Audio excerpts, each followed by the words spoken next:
Hello beautiful people, this is Gauri and welcome back to my channel.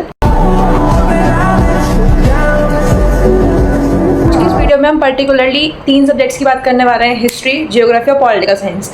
इसमें भी CUET perspective से, ठीक है। तो मेरा CUET का एग्जाम हो चुका है इन तीनों डोमेन्स का, एंड अगर तुम्हारा होने वाला है तो कॉन्ग्रेचुलेशंस, तुम अब मौत के मुंह जाने वाले हो। पहले पार्ट में मैं अपना एक्सपीरियंस शेयर करने वाली हूँ, दूसरे पार्ट में मैं तुम्हें बताने वाली हूँ मैंने कहाँ से पढ़ाई करी थी और कुछ अमेजिंग रिसोर्सेज, वो भी फ्री ऑफ कॉस्ट, जो तुम पढ़ के भाई तुम बहुत अच्छे नंबर आ सकते हो, ठीक है। मेरे पे एंड मौके पे टाइम नहीं था तो मैं कर नहीं पाई थी इतना उससे यूटिलाइज, बट तुम कर पाओगे, ठीक है। अब वीडियो को एंड तक देखना। पहला पार्ट मेरा एक्सपीरियंस क्या था, तब बहुत ध्यान से क्वेश्चन पढ़ना है क्योंकि उसमें नॉट वर्ड इतना इंपॉर्टेंट हो रहा था ना कि ऑप्शंस कंफ्यूज कर दे रहे थे। पहले देखो तुम्हारा एक, मान लो 2 क्वेश्चन आ रहे हैं एक के बाद एक। पहला मान लो 49 क्वेश्चन आ रहा है तुम्हारा कि ये चीज़ इससे क्यों अफेक्ट हो रही है।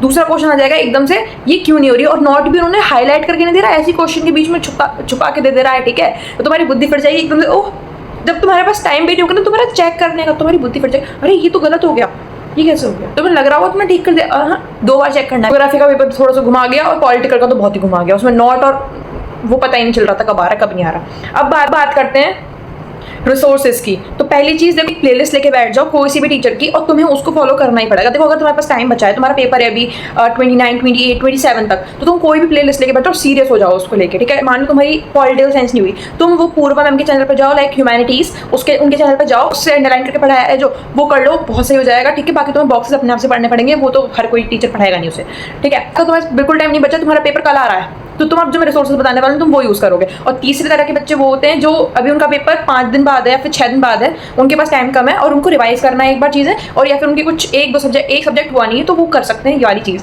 कि वो जो ट्विन ब्रोस की रैपिड रिवीजन वाली सीरीज है उसे देख लें, और जो बॉक्सेज हैं तुम्हारे बॉक्सेज हैं, तुमने कभी पास्ट में कुछ चीज़ें अंडरलाइन कर रखी होंगी, तुम उनको रिवाइज कर लो, ठीक। रिसोर्सेज ये मैंने हर एक चैप्टर के 1 पेज क्विक शॉर्ट नोट्स बना रखे हैं, हर एक इंपॉर्टेंट चीज़, टाइमलाइन, हर एक इंपॉर्टेंट चीज़ इसके अंदर है। लाइक मैं यहाँ पे एक फोटो अटैच कर दूंगी अपने इन नोट्स का, तो तुम देख सकते हो। देखो ये मान लो ये पॉलिटिकल साइंस का चैप्टर 1 है, एंड ऑफ बायपोलैरिटी, तो ये पूरा चैप्टर है, प्लस जो बॉक्सेस में साइड में लीडर्स दे रखे हैं इंपॉर्टेंट, वो भी हैं, लेनिन, स्टालिन वगैरह सबकी इंपॉर्टेंट इन्फॉर्मेशन और उनके नाम। तो ये साइड बॉक्स में ये वाली इन्फॉर्मेशन है, बाकी पूरा चैप्टर यहाँ पे कवर है। ऐसे मैंने बाकी सारे चैप्टर्स के बना रखे हैं। देखो पॉलिटिकल साइंस के तुम्हें मेरे से बहुत अच्छे नोट्स मिल जाएंगे कलरफुल से, बट तुम हिस्ट्री के नोट्स मेरे से ऐसे एक्सेप्ट मत करना। 3 पेज के नोट्स हैं हिस्ट्री के, शायद 3 या 4 पेज के, वो सारे एक ही कलर में, लाइक एक ब्लू कलर से पेन में जल्दी लिखा था मैंने, पर उसमें सारा इंपॉर्टेंट डाटा है सारा, और मुझे मोस्ट ऑफ द क्वेश्चन इससे देखने को मिले थे अपने पेपर में CUET के। बाकी जियोग्राफी के भी जियोग्राफी का भी मेरा 1 पेज का नोट है, मतलब 2 पेज के आगे पीछे, उसमें ऐसे मुझे ज़्यादा कुछ खास लगा नहीं क्योंकि मैंने वो एक दिन में, आधे दिन में बैठ के बनाए थे, तो शायद तुम्हें उसके लिए पढ़ना पड़ जाए। पर पॉलिटिकल साइंस की एंड हिस्ट्री की आई एम गारंटिंग यू, तुम्हें इसमें से इसके बाहर क्वेश्चन नहीं देखने को मिलेगा, और मिलेगा भी तो तुम्हारी बुद्धि खत्म हो जाएगी, वो तुम उसको छोड़ के आ सकते हो, ठीक है। इसके बाहर नहीं मिलेगा तुम्हें पॉलिटिकल साइंस और हिस्ट्री में।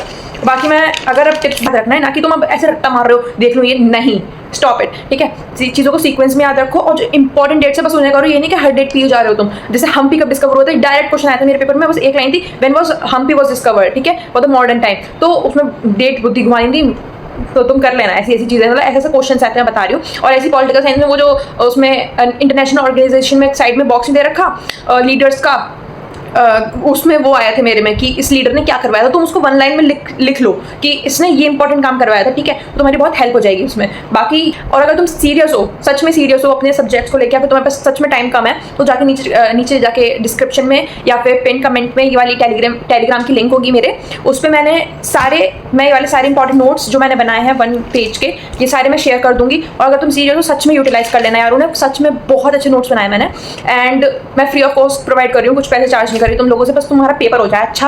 गाइस मेरा हो चुका है इसलिए बता रही हूँ।